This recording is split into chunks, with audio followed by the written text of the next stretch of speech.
भारत के वज़ीर आज़म नरेंद्र मोदी साहब के साथ पिछले कुछ सालों से अलग ही खेल हो रहा है। हिंदुस्तान से बाहर जिस मुल्क का वो दौरा करते हैं वहाँ सरकारी सतह पर उनका इस्तकबाल क्या आता है, पूरा सम्मान क्या आता है, लेकिन वहाँ की मीडिया में उनसे सवाल कर लिया जाता है, तनकीद का सिलसिला शुरू हो जाता है। सिविल सोसाइटी उनके खिलाफ सड़कों पर उतर कर एहतजाज करने लगती है। भारत में मुसलमानों, ईसाइयों और अक़लियतों पर हमले के ताल्लुक़ से उनसे पूछा जाता है कि आपके देश में माइनॉरिटी महफूज क्यों नहीं है, आप उनको तहफ़्फ़ुज़ देने में नाकाम हैं, और फिर वज़ीर आज़म साहब के पसीने छूटने लगते हैं। भारतीय मीडिया को भी बहुत ज़्यादा शर्मिंदगी का, मायूसी का सामना करना पड़ता है। भारतीय मीडिया को उम्मीद होती है कि जिस तरह भारत में सिर्फ वज़ीर आज़म साहब की तारीफ़ की जाती है, उनसे सवाल नहीं पूछा जाता है। उनसे पूछा जाने वाला सवाल अपोजिशन पार्टियों से पूछ लिया जाता है, या साबिक वज़ीर आज़म से पूछ लिया जाता है,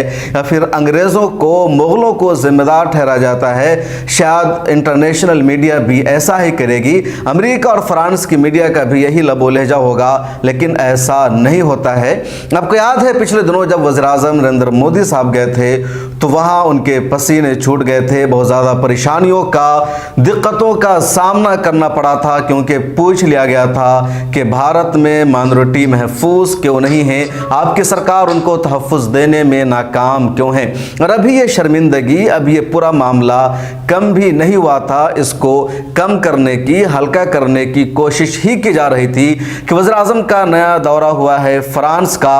और जब वज़ीर आज़म की फ़्लाइट फ्रांस में लैंड कर रही थी, वो वहाँ उतर रहे थे, तभी फ्रांस में मौजूद यूरोपियन यूनियन की पार्लियामेंट में वज़ीर आज़म नरेंद्र मोदी साहब से सवाल पूछा जा रहा था। भारत के खिलाफ यूरोपियन पार्लियामेंट में करारदाद पास की जा रही थी, और उस करारदाद में सीधे सीधे मणिपुर में पिछले 2 महीना से हो रहे वायलेंस पर सवाल पूछा गया, और मणिपुर के मामला पर वो करारदाद पास कर दी गई। इसके अलावा करारदाद में यह भी पूछा गया कि भारत में अक़लियत महफूज नहीं है, भारत में हिंदुत्व आइडियोलॉजी को वहाँ की माइनॉरिटीज़ पर थोपा जा रहा है, ख़ासतौर पर सिख, ईसाई और मुसलमानों को किसी तरह की सिक्योरिटी वहाँ नहीं दी जा रही है। ये यूरोपियन पार्लियामेंट में करारदाद पास की गई। भारत सरकार ने इस करारदाद को रोकने की बहुत कोशिश की थी कि यूरोपियन पार्लियामेंट में करारदाद पास न हो सके, लेकिन सरकार को कामयाबी नहीं मिल सकी। बाद में भारत के वज़ारत ख़ारजा की तरफ से बयान सामने आया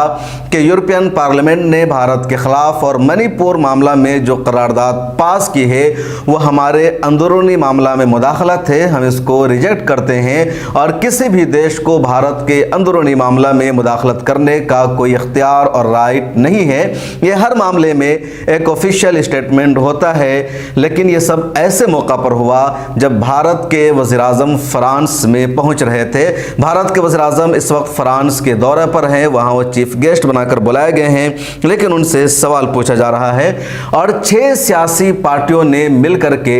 यूरोपियन पार्लियामेंट में यह करारदाद पेश किया था। उस करारदाद में क्या क्या बातें थी और किन किन पार्टियों ने क्या क्या अपने करारदाद में शामिल किया है, उसको ज़रा सा सुनिए। सोशलिस्ट एंड डेमोक्रेट्स ग्रुप की करारदाद में यह कहा गया, इंसानी हुकूक की तंजीमों ने मणिपुर और मरकज़ की बीजेपी की हुकूमत पर इल्ज़ाम आयद किया कि वह ऐसी नस्ल परस्ती पर मबनी कौम परस्त पॉलिसियाँ नाफिज कर रही है जिसके तहत मजहबी अक़लियतों यानी मुसलमानों, ईसाइयों और सिखों को हदफ बनाया जा रहा है। इंडिया में सिविल सोसाइटी जायज़ हुकूक की मांग करने वालों को हरासा किए जाने और मुखालफत को दबाने के लिए कानून के बेजा इस्तेमाल पर तशवीश का इजहार किया गया। उस करारदाद में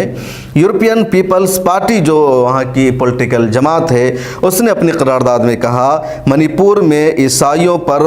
हमला किया जा रहा है। इसी तरह वहाँ एक इतदाल पसंद ग्रुप माना जाता है, रेनू ग्रुप, उसने अपनी करारदाद में कहा हुकूमत की हिंदू नवाज और शिद्दत पसंदी को फ़रोग़ देने वाली सियासी मुहर्रिकात पर मबनी फूट डालने वाली पॉलिसियों पर हम सबको तशवीश है, और सरकार को यानी भारतीय हुकूमत को इस पर रोक लगानी चाहिए। यूरोपियन कंजर्वेटिव और रिफॉर्मर्स ग्रुप की करारदाद में कहा गया कि हालिया बरसों में इंडिया में मजहबी आज़ादी मुतासर हुई है, मुल्क में ऐसी پالیسیاں اور تفریق پر مبنی قوانین اختیار کیے جا رہے ہیں جن سے ملک کی عیسائی، مسلم، سکھ اقلیتوں اور قبائلی آبادی پر منفی اثر پڑ رہا ہے۔ تو تقریباً 6 سیاسی جماعتوں نے یورپین پارلیمنٹ میں پیش کی اپنی قرارداد میں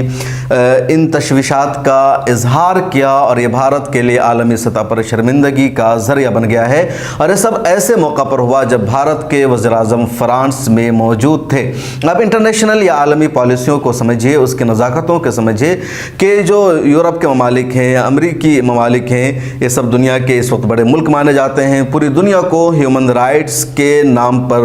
بتاتے ہیں کہ کیا کرنا ہے نہیں کرنا، حالانکہ کئی معاملوں میں یہ خود سب سے زیادہ ہیومن رائٹس کا وائلیشن کرتے ہیں۔ لیکن جب ایک ملک کا سربراہ اعظم اس ملک میں چیف گیسٹ بن کر جاتا ہو اور اسی موقع پر اگر اس طرح کی قرارداد پیش کی جاتی ہے تو مطلب صاف ہے کہ ہماری خارجہ پالیسی کہیں نہ کہیں ناکامی کا شکار ہوئی ہے، اس میں کچھ کمی رہ گئی ہے، اور اس طرح کی قرارداد کو پاس ہونے میں نہیں روکا گیا۔ اگر یہ احتجاج صرف عوام کی طرف سے ہوتا، سول سوسائٹی گروپ کی طرف سے ہوتا یا میڈیا کی طرف سے ہوتا تو کچھ سمجھا جا سکتا تھا کہ چلو عوام کا احتجاج ہے، اس میں سرکار کا دخل نہیں ہے۔ لیکن یہ جو پوری قرارداد پیش کی گئی ہے، یہ یورپین پارلیمنٹ میں قرارداد پیش کی گئی ہے اور ایک اہم سوالیہ نشان ہے، اور اس کا اب اثر یہ ہوگا کہ یورپین یونین کے جتنے ممالک ہیں ان سب پر اب دباؤ ڈالا جائے گا کہ بھارت کی سرکار سے بات چیت کرے، مطالبہ کرے کہ منی پور میں وائلنس اور تشدد کو روکا جائے، وہاں عیسائیوں کو مکمل حق دیا جائے، ان کے ساتھ جو کچھ ہو رہا ہے وہ غلط ہو رہا ہے۔ آپ جانتے ہیں کہ منی پور میں پچھلے 2 مہینہ سے نسلی تشدد جاری ہے، ایک طرف میتی گروپ ہے، دوسری طرف کوکی گروپ ہے، دوسرے لفظوں میں کہہ لیجئے کہ ہندوؤں اور عیسائیوں کے درمیان نسل کی بنیاد پر لڑائی چل رہی ہے۔ 150 لوگوں کی موت ہو چکی ہے اور مرنے والوں میں زیادہ تر تعداد عیسائیوں کی ہے۔ جو میتی گروپ ہندوؤں کا ہے اس کا ماننا ہے کہ جو عیسائی یہاں آباد ہیں وہ باہر کے آئے ہوئے ہیں، وہ یہاں کے نہیں ہیں، اور پچھلے کئی مرتبہ بھی اس طرح کی لڑائی رہی، لیکن حالیہ 2 مہینہ سے لڑائی بہت بڑھتی جا رہی ہے، ابھی تک اس پر مکمل طور پر قابو نہیں پایا گیا ہے، اور اس وجہ سے بار بار سرکار سے، وزیر اعظم نریندر مودی سے ان معاملوں کو لے کر کے سوال پوچھا گیا ہے، اور اب حالیہ دنوں میں ان سے فرانس کے دورہ کے دوران ہی قرارداد پیش کر کے سوال پوچھا گیا ہے۔ آپ کا اس بارے میں کیا کہنا ہے کمنٹ سیکشن میں ضرور بتائیے۔ ملت ٹائمز کو آپ کی ضرورت ہے، ہماری آپ مالی مدد کریں۔